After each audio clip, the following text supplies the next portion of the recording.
श्री स्वामी समर्थ. जय जय स्वामी समर्थ. अनंत कोटी ब्रह्मांड नायक, राजाधिराज योगीराज, अक्कलकोट निवासी सद्गुरू श्री स्वामी समर्थ महाराज की जय.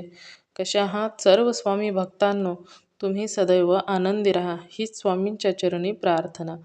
तुमच्या सर्व चांगल्या इच्छा स्वामी महाराज पूर्ण करो आणि आजचा दिवस तुमचा आनंदात जाऊ हीच स्वामींच्या चरणी प्रार्थना.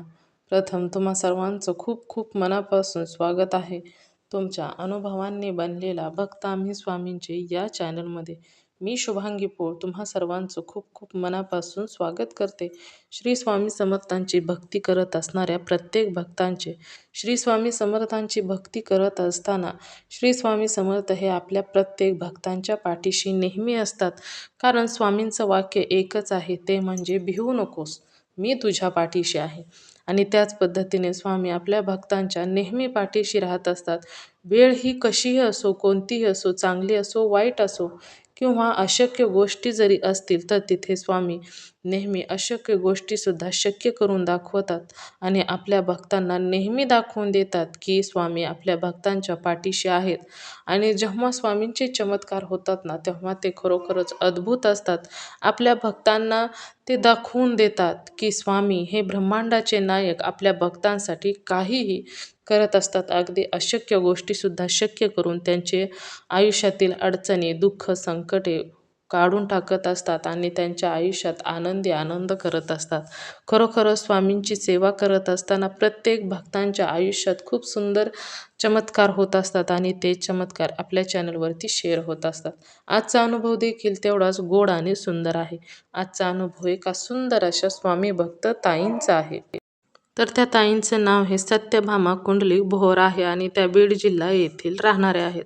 चला तर मग त्या ताईंच्या आयुष्यामध्ये जे स्वामींनी दिलेले अनुभव आहेत, सुंदर चमत्कार आहेत, ते ऐकूया ताईंच्या शब्दामध्ये. चला तर मग ताई सांगायला सुरुवात करतात. समर्थ. श्री स्वामी समर्थ. बोला. अहो, मला तसे अनुभव बरेच येत कोरोनापासून. हा हा. अगोदर आताच सांगते. अहो गिरणी ना माझी बंद पडली होती बरं का. म्हणजे तुम्हाला नाव सांगायचंय का ताई? हो सांगायचं, तसं नाही काय प्रॉब्लेम. मी बीड जिल्ह्यातून पाटोदा तालुक्यातून मुगाव मधून बोलते बघा. बरं बरं. नाव तुमचं सांगायचं असेल? सत्यभामा कुंडलिक भोवर. भोवर आडनाव आहे का? हा. बरं. माझी मुलगी तिकडे दिली ना तुमच्याकडे. होय. अच्छा अच्छा. असं. हा, सातारा जिल्ह्यात कोरेगाव तालुक्यात दिली बघा. अरे. सोनकेत. हा हा हा. कोरेगाव तालुक्यात. हा, कोरेगाव तालुका सोनक गावी. हा हा हा. ह्यांना दिली जगतापांना. होय. अरे वा. हा. आहे मग कोरेगाव तालुका वगैरे माहित आहे. असं ना. माहित आहे. पुण्याला असते, दिनानाथला असते बघा ती हा हा. सर्व्हिसला. बरं बरं. हा. काय झालं, गिरणी चालूच आहे ना. 2-3 दिवस असं गट्ट असं बसले ते छोटी ना. हा हा. आणि ती हीच व्हाय ना. म्हणजे स्वामी चालू करा, स्वामी चालू करा. हा तारक मंत्र म्हणजे 21 वेळा मी. हा. आणि पुन्हा मग म्हणलं तर हो द्या चालू. म्हणलं तुम्हीच डॉक्टर, तुम्हीच फिटर. म्हणलं आता स्वामी म्हणलं करा, म्हणलं तुम्ही चालू. हा अहो 2-3 दिवस झटत होते, चालूच व्हाय ना. हा हा. आणि मग म्हणलं आता चला, म्हणलं आता करावं, म्हणलं आता स्वामी म्हणलं आता करा तुम्ही चालू म्हणलं. हा हा. आणि लगेच 11 वेळा मी तारक मंत्र म्हणले हा. आणि लगेच चालू झाली. अरे वा. आता हे झाली 7-8 दिवसाची बरं का. हा हा आणि मग पुन्हा काल बी नाव अशी गिरण पॅक बसली हा आणि चालूच व्हाय ना.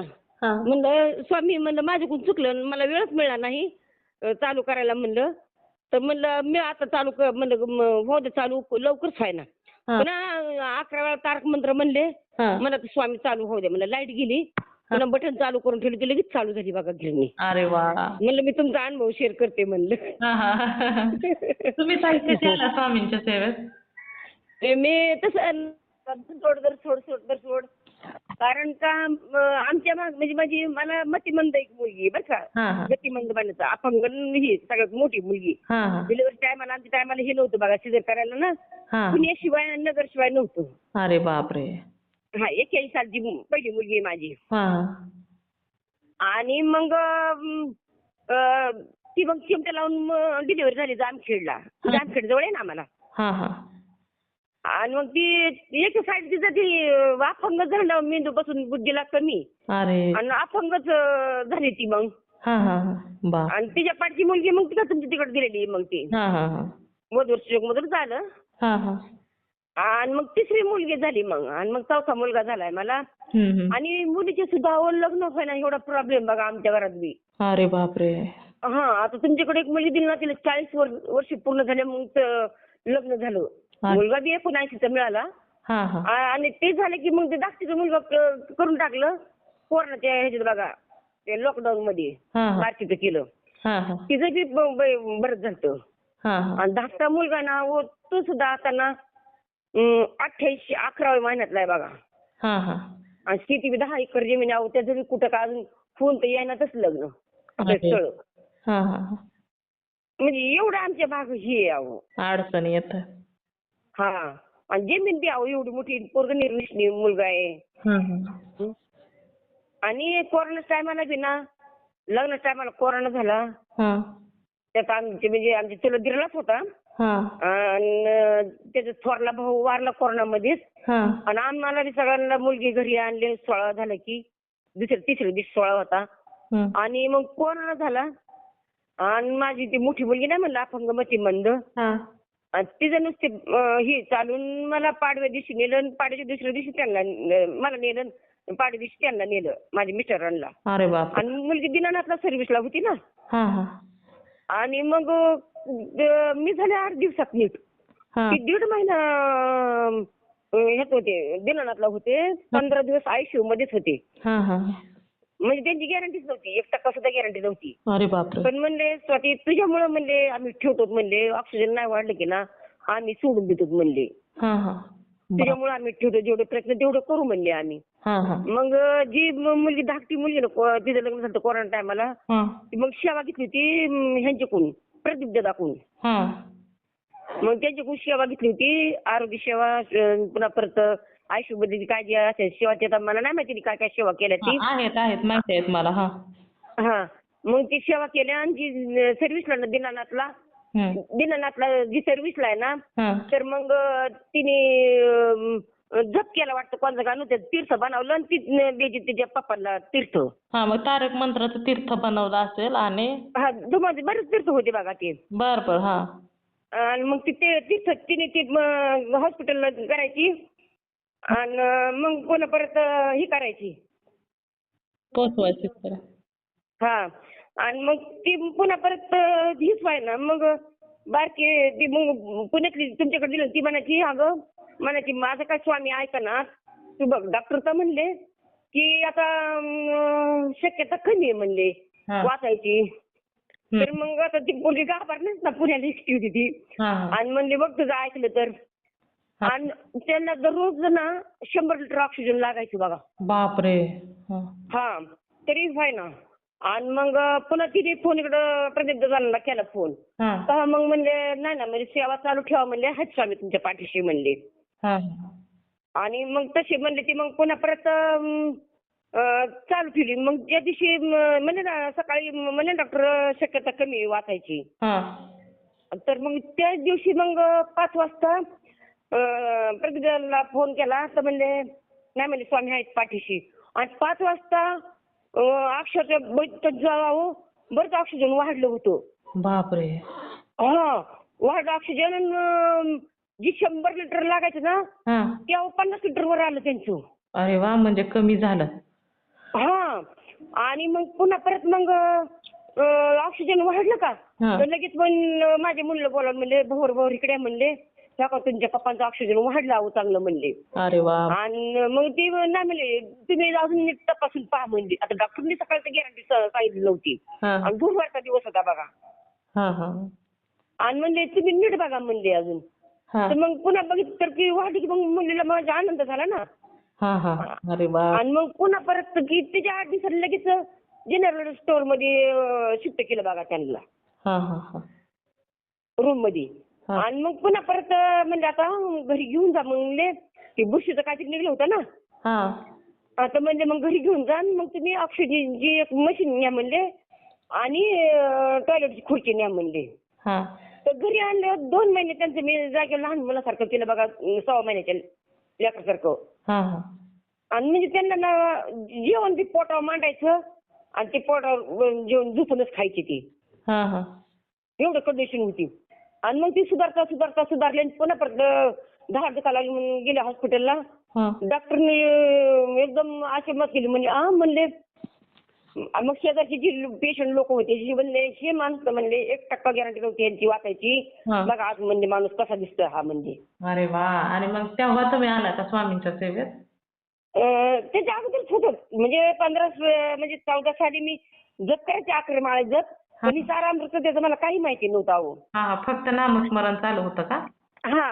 आणि म्हणजे पोरीला शिक्षकच आम्हाला ते स्वामी समर्थांचे सेवेकरी शिक्षक होते बघा. हा हा अरे वा. आणि त्याच्यामुळे मग आम्ही आपले पोऱ्या करायचे आमचे. हा हा आणि मी मग करायचे जपाट पोरींच्यासाठी. आणि मग ती कुठं जमाना काय व्हायला मग ती जपच सोडून दिला मी. अरे बापरे. हा हा कुठं जमाना काय पोरीची एवढी वाढली तर ही वय झालं तरी मी म्हणलं स्वामी पाहिनात म्हणले देवाकडे काय म्हणलं जप करून उपयोग आहे म्हणलं 11 माळे जप करून. हा हा पण राग येतच ना माझा देवाचा. हा हा मग काय? आणि मग कोणा कोरोना झाला का हा. आणि ज्या टायमाला मग ते गुरुवारी सगळं होत गेलं. गुरुवारीच विचार दिला सगळं गुरुवारीच झालं.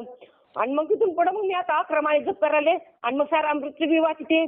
आणि मग पुन्हा परत 1.5 महिन्यात म्हणत मी 11, 7, 8 अध्याय वाचीन मग सांगितलं घरातलं थोडा कटकटी असं प्रदीपदाताने सांगितले 7 पारायण करायला.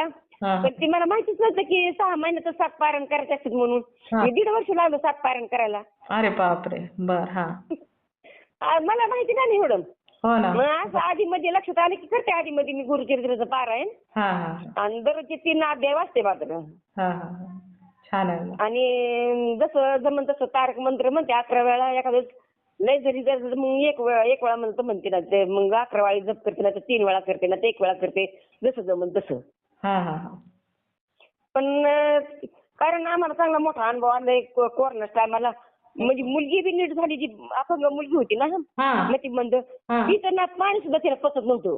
अरे ती बाप. सुद्धा नीट झाली. अरे वा. हा. आणि जिचं लग्न झालं ना हा ती बी घुमली होती पण तिला सगळं घरातलं करावं लागायचं. हा हा ते बी नीट झाली गोळ्या लिहून दिल्यावर. अरे वा. आणि एवढ्या संकटातून आम्हाला स्वामींनी वाचवलं आणि प्रदीपदातांनी दिली होती बघा सेवा ही. हा हा खरंच प्रदीपदाताचं ना कोटी कोटी प्रणाम येत अहो. हो ना हो ना. तुम्हाला खरंच त्यांचे लय मोठे आशीर्वाद आम्हाला लागले तर हो ना. प्रदीपदातांचे. स्वामींच्या रूपात येऊनच त्यांनी तुम्हाला सेवा पण दिली. आणि स्वामींनी महत्वाचं म्हणजे तुम्ही निष्ठेनं सेवा केली ना त्याचे फळ स्वामींनी तुम्हाला दिलं ताई. आणि मी कुठे सेवा केली मी झोपूनच होते पूर्णच केली. होय. अरे वा. हा पूर्वी अहो सकाळी 1.5 तास का 2 तास लागायचे संध्याकाळची 1.5 का 2 तास लागायची. लई मोठी सेवा होती अहो ती. हा हा हा बापरे. अक्षरशः तिच्या नरड्याला बरं पडण्यासाठी ती मिठाच्या पाणी गुळण्या करायची ती. हा हा हा पण खरंच स्वामी म्हणले ती प्रदीपदादा म्हणले तुम्ही सेवा मात्र सोडू नका म्हणजे स्वामी आहेत म्हणजे पाठीशी. आणि ती प्रदीपदादांचा फोटोच ना असं समोर ठेवूनच ती सेवा करायची अहो ती. हा हा हा बापरे. लई केलं अहो. वाचले आणि पुन्हा वाचले. आणि पुन्हा माझं मिनी गंठन सापडणंच अहो घरातच होतं सापडणंच मिनी गंठन. मी म्हणलं आता काय झालं काय नाही गोष्ट आहे. आता मला सुना नाही आली काय नाही कसं घरात पडलं कुठं काय गेलं. मग म्हणलं माझे ना मग तिने प्रदीपदादाकडून सेवा घेतली. त्यांनी सांगितलं काय सेवा करायला 51 वेळा दररोज का काहीतरी घोर कष्ट दररोज पत्र का काय कुठलं होतं कोणतं बाय. हा हा मला सांगता येते मुलीनीच केली सेवा. तुम्हाला माहित नव्हतं का तुमचा मिनी घंटन कुठे पडला आहे काय हरवलं? अहो तिथं जवळ होता जे बाकीचे दागिने ठेवले ना तिथंच पण ती सापडत नव्हता. मी ठेवलं मास्क मध्ये बांधून. हा हा हा जर तुटलं होतं मास्क मध्ये बांधून ठेवलं होतं. हा हा आणि ते सापडलं ना 1.5 तोळ्याच होता होती. अरे बापरे. हा मग तिने केली आता गोव्याला मुलगी असती माझी तिने तिने सेवा केली. आणि ज्या दिवशी शेवटचा दिवस होता ना त्या दिवशी सापडलं. म्हणलं अगं नव्हतं सापडला म्हणलं माझा मिनी गंठन. म्हणले कुठे होता गं म्हणजे अगं तिथंच जवळ होता पण मी मास्क बांधला होता माझ्या लक्षातच नाही आलं. हा हा हा अरे वा. म्हणजे तो एक मला अनुभव आला. आणि आता हे तर आम्ही तर फार मेलेलं जिवंत आम्ही झालो. हो ना बरोबर आहे. एवढे आम्हाला स्वामींनी हे केलं ना ते गिरणीचं मला तर अनुभव आला. मी म्हणलं आता करता येईल अनुभव शेअर करता येईल. आणि तेव्हा मग पुन्हा परत डबल बंद पडी ना मग मला आता हे स्वामींनी दिला आपला चमत्कार काढाय मला काही. खूप छान छान अनुभव. काय बाळ तुमचं? हो छान आहे. बरं बरं. ताई खूप सुंदर अनुभव आहे ताई, शेअर करते मी. हा हा ठीक आहे ठीक आहे. चला, श्री स्वामी समर्थ. श्री स्वामी समर्थ. मित्र आणि मैत्रिणींनो, खरोखरच या ताईंचे अनुभव खूप सुंदर होते. स्वामींची सेवा करत असताना असे सुंदर सुंदर अनुभव हे येतच असतात आणि स्वामी आपल्या भक्तांच्या बरोबर आहेत हे दाखवून देत असतात. तर खरोखरच या ताईंचे जे अनुभव होते ते मला तर खूप आवडलेले आहेत. तुम्हा सर्वांना या ताईंचे अनुभव कसे वाटले नक्कीच मला कमेंट करून सांगायचं आहे. त्याचबरोबर श्री स्वामी समर्थ लिहायला देखील विसरायचं नाही. तुम्हाला जर स्वामींचे अनुभव आलेले असतील तर इथे मी नंबर दिलेला आहे. या नंबरवरती तुम्हाला जे स्वामींनी अनुभव दिले तेच अनुभव पुढे शेअर करायचे आहेत आणि स्वामींची सेवेकरी वाढवायचे आहेत. हा नंबरवरती जे तुम्हाला अनुभव सांगायचा आहे आणि जो अनुभव जेव्हा तुम्ही सांगता तेव्हा स्वामी तुम्हाला अजून सुंदर सुंदर अनुभव तर देतातच. त्याचबरोबर तुमचा अनुभव ऐकल्यानंतर खूप लोकांना मदत देखील होत असते किंवा तुमचा अनुभव ऐकल्यानंतर जर एखादा व्यक्ती स्वामींच्या सेवेत आला तर याचे पुण्य तुम्हाला मिळणार आहे, कारण तुमच्यामुळे एक स्वामी सेवेकरी घडला जाणार आहे. त्याचबरोबर आपला हा चॅनल भक्त आम्ही स्वामींचे या चॅनलचं एकच ध्येय आहे, ते म्हणजेच भक्ताने भक्त स्वामी भक्त वाढवायचे आहेत आणि प्रत्येकाचे जीवन स्वामीमय करून टाकायचे आहे. त्यासाठी जे तुम्हाला स्वामींनी अनुभव दिले तेच अनुभव पुढे शेअर करायचे आहेत आणि स्वामी सेवेकरी वाढवायचे आहेत. तर तुम्ही सर्वांनी मिळून माझा व्हिडिओ शेवटपर्यंत ऐकला त्याबद्दल मी मनापासून तुम्हा सर्वांची खूप खूप आभारी आहे. पुन्हा भेटूया श्री स्वामी समर्थांच्या अशाच एखाद्या सत्य अनुभवाबरोबर. तोपर्यंत तुम्ही सर्वजण नेहमी सुखी राहा, समाधानी राहा, आनंदी राहा आणि सर्वात महत्त्वाचं म्हणजे श्री स्वामी समर्थांचं नामस्मरण मात्र नेहमी करत राहा. श्री स्वामी समर्थ. जय जय स्वामी समर्थ. धन्यवाद.